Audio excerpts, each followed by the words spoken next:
Merci Madame la Présidente. Madame, Monsieur les rapporteurs, chers collègues, merci pour l'importance de ce rapport dont les auditions ont été passionnantes. Il était grand temps que l'on se penche sérieusement sur l'état des finances sociales de notre pays. Depuis sa création en 1996, la CADES a déployé des efforts pour amortir la dette sociale, pour autant ne parvenant pas à équilibrer durablement les comptes de la sécurité sociale.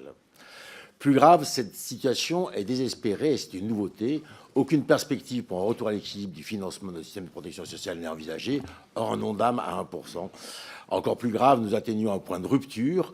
Le déficit de la Sécu étant plus important que la capacité de la CADES à rembourser sa dette.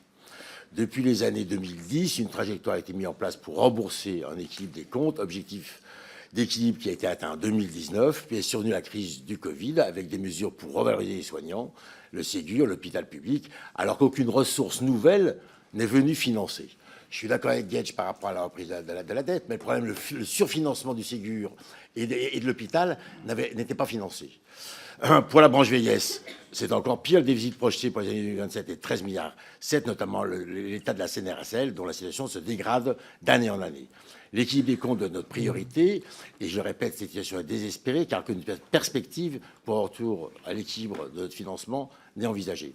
Nous voulons préserver notre système de modèle social, nous devons mettre en œuvre une réforme structurelle. Depuis des années, PLFSS après PLFSS, le modèle demande de repenser notre système de santé pour que le gouvernement présente avant chaque PLFSS sa vision pluriannuelle concernant notre système de protection, voire de loi de programmation de financement pluriannuel, en faveur d'une prévention pour faire face aux défis démographiques et à la hausse des maladies chroniques, pour une responsabilisation de tous les acteurs, financeurs, offreurs de soins publics, privés ou du médicament, acteurs d'un système qui n'est plus régulé. Mes questions sont les suivantes. Pensez-vous sincèrement que nous pouvons poursuivre avec un déficit structurel sans changer de modèle, soutenir, amortir cette dette sans changer de modèle de santé, puis se tourner vers la prévention, sans changer le modèle d'organisation de l'offre de soins, sans imaginer d'autres sources de financement? Autre question, n'est-il pas temps de passer d'un don d'âme qui est un objectif à une enveloppe fermée, éventuellement associée à une ligne budgétaire permettant de financer des événements exceptionnels? Je vous remercie. Ça interroge évidemment la question que posait notre collègue Isaac Sibille sur la nature du déficit, qui était un sujet de discussion qu'il faut qu'on ait ici. Vous aviez le terme de déficit structurel, là où j'ai plutôt tendance à penser que ce déficit est le résultat de politiques fiscales et d'exemptions qui mettent la sécurité sociale dans ce niveau-là de santé. Maintenant, reste à savoir ce qu'on met chacun dans le déficit structurel. Si la structure, c'est celle de fonds qui ne vont pas à la Sécu alors qu'ils devraient y aller, je suis d'accord qu'il y a un déficit structurel et je pense que cette structure peut être abrogée assez rapidement.